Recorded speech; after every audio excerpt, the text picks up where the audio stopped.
اگر مبتدی هستی و اصول سایه زدن رو بلد نیستی، بیا تا به صورت کامل 0 تا 100 سایه زدن رو بهت آموزش بدم. این مدل سایه که اسمش اسموکیه، چشم‌ها رو خیلی جذاب میکنه و برای مهمونی و مجالس گزینه بسیار مناسبی. چون رنگ سایه‌ام خیلی تیره است، از کانسیلر استفاده نمی‌کنم. به جاش از پالت کانتور کرمی استفاده می‌کنم و از تیره‌ترین رنگش به عنوان بیس سایه به پشت پلکم میزنم. بعد با یه براش کوچیک و متراکم بهش ضربه میزنم با فشار دست خیلی کم تا خوب بلند بشه و بعد دوباره با بیوتی بلندر نمدارم به صورت آهسته روش ضربه میزنم تا کاملا یک دست بشه.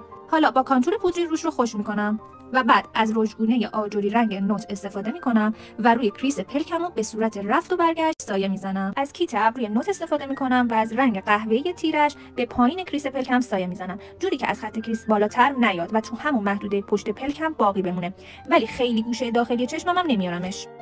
با یه بلندینگ براش با فشار دست کم به صورت رفت و برگشت سایه میزنم. خوب به حرکات دست من توجه کنید.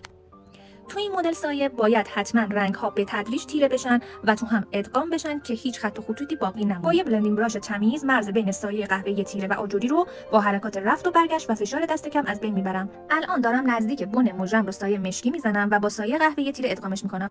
این سایه رو میشه تا همین مرحله انجامش داد و ریمل زد و بعدش هم مژه گذاشت. همینجوریش هم خیلی خوشگله.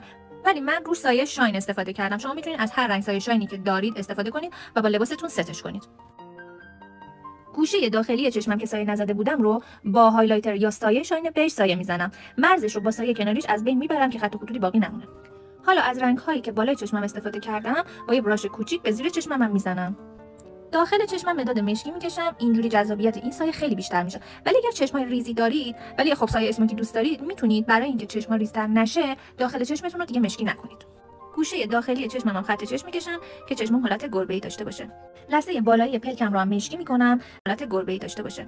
لثه بالایی پلکم رو هم مشکی میکنم و امتدادش میدم به سمت گوشه خارجی چشمم که به صورت یک خط چشم بشه و بعد به سمت بن مژم ادامهش میدم. اینطوری یک خط چشم محو خیلی خوشگل دارم. حالا با یه براش تخت لبه خط چشم رو با پنکیک تمیز میکنم. بعدش هم فرموژه میزنم و بعدش هم از ریمل استفاده میکنم. برای اینکه آرایش چشمم جذاب‌تر بشه به مژه‌های بالا و پایینم حسابی ریمل میزنم و بعدش هم از مژه ریسه‌ای استفاده میکنم. من از 3 تا سایزش استفاده میکنم، سایز 10، 12 و 14 و 3 تا ازش جدا میکنم و به روی مژه‌های بالام میچسبونم.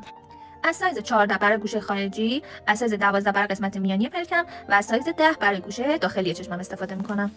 مژه ریسه‌ای رو میشه از زیر هم به مژه‌های خودمون بچسبونیم که اونجوری هم خیلی طبیعی میشه. ویدیوی نحوه چسبوندن مژه به صورت مخفی و هیدن رو هم قبلا تو پیج گذاشتم، میتونین برین ببینین. با انتهای موچینم مژه رو فشار میدم که خوب به مژه‌های خودم بچسبه و این هم نتیجه. حتما سیوش کنید چون کلی نکته داشت که به دردتون میخوره. برای دوستاتونم بفرستینش. دوستتون دارم و تا ویدیوی بعدی خدافظ.